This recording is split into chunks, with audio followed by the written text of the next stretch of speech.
itu contohnya. Menanggapi pembicara.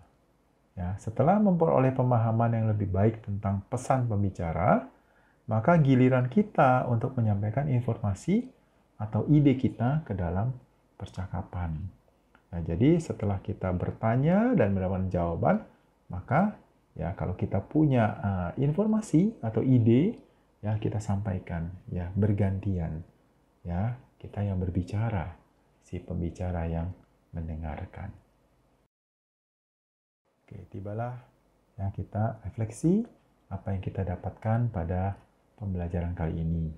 Ya, yang pertama, dalam komunikasi ada bagian pembicara dan pendengar. Ya, kita sebagai pembicara juga sebagai pendengar. Ya, menjadi pendengar yang baik bukan saja menguntungkan pendengar, ya karena mendapat informasi yang lebih jelas, tapi juga menolong pembicara untuk menyampaikan informasi dengan lebih baik. Ya, supaya pembicaranya tidak merasa terganggu oleh kita, ya. Nah, tibalah kita pada tugas mandiri. Ya, ada dua. Ya, yang pertama, tuliskan dan jelaskan informasi apa saja yang kamu dapatkan ya pada saat mendengarkan pembicara berikut ini. Ya, jadi kamu coba catat informasi apa yang penting ya, yang penting itu kamu catat ya. Terus kamu tuliskan ya apa yang kamu dapatkan dari informasi pembicara yang akan diputar pada slide berikutnya. Ya, kalian dengarkan baik-baik. Ukuran ikan laut makin mengecil.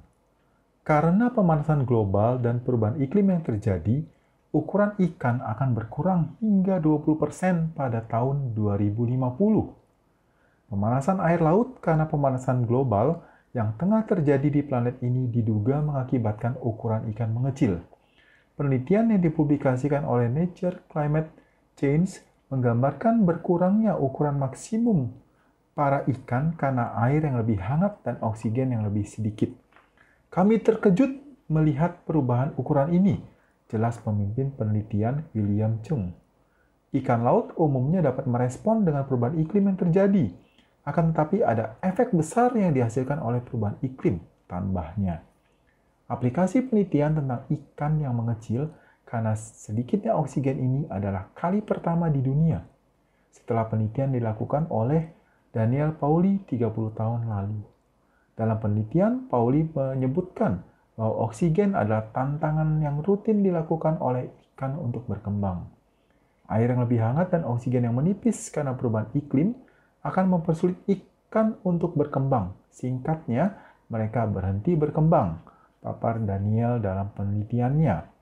Penelitian yang dilakukan oleh William Chung menggunakan 600 spesies ikan dari berbagai belahan laut di dunia. Kemudian mereka menemukan bahwa ukuran tubuh ikan dapat berkurang hingga 20% pada tahun 2050, tergantung dari wilayah mana yang terkena dampak pemanasan global lebih parah. Nah, pada tugas mandiri yang kedua, ya, buatlah 3 pertanyaan dari informasi yang akan disampaikan pada slide berikutnya yang merupakan ya, ada 3. Jadi 1, penegasan tentang pemahaman kamu mengenai informasi yang disampaikan. Jadi harus ada penegasan. Yang kedua, ya, itu pertanyaan ya untuk informasi lebih lanjut atas informasi yang disampaikan. Ya. Yang ketiga, meminta penjelasan atas informasi yang kurang dapat kamu mengerti. Ya, jadi harus ada 3 pertanyaan ya yang masing-masing menegaskan ya informasi lebih lanjut dan juga informasi yang kurang dipahami. Ya, dengarkan baik-baik informasinya. Hindari menjemur pakaian di dalam rumah. Di musim penghujan seperti sekarang, tentu sulit mengandalkan sinar matahari untuk mengeringkan pakaian. Namun, menjemur pakaian di dalam ruangan sebenarnya tidak dianjurkan karena bisa memicu penyakit asma.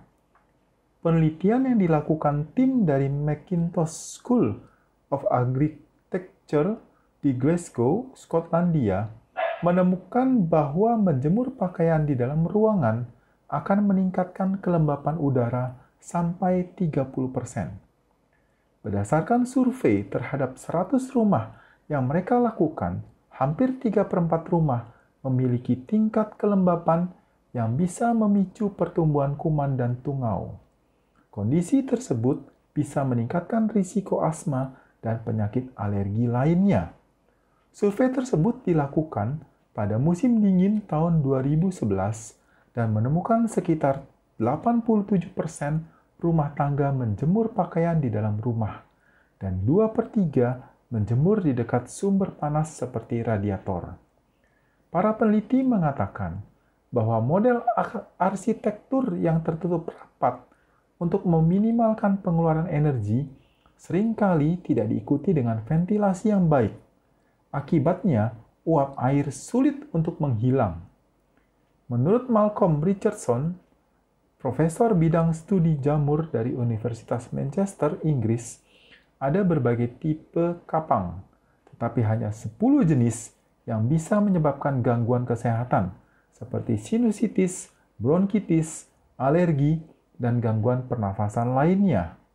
Kapang adalah jenis jamur yang tumbuh di tempat di mana kelembapan terperangkap di udara, misalnya di kamar mandi, tempat cuci piring, mesin cuci, mesin pengering, dan di dapur. Bisa juga ditemukan di dalam pot tanaman. Setiap gedangan air juga bisa memicu tumbuhnya jamur. Jika pertumbuhannya cepat, jamur bisa terlihat dalam hitungan bulan sampai tahunan. Rumah yang tidak memiliki ventilasi yang baik juga menjadi tempat favorit jamur. Tempat yang jadi favorit jamur untuk tumbuh di rumah adalah wallpaper, lantai, serta di balik lantai dan di sekitar jendela, kata Richardson. Menghirup udara yang memiliki spora jamur bisa mendatangkan dua efek, yaitu infeksi pada orang yang memiliki sistem imun lemah, serta reaksi alergi, terutama asma.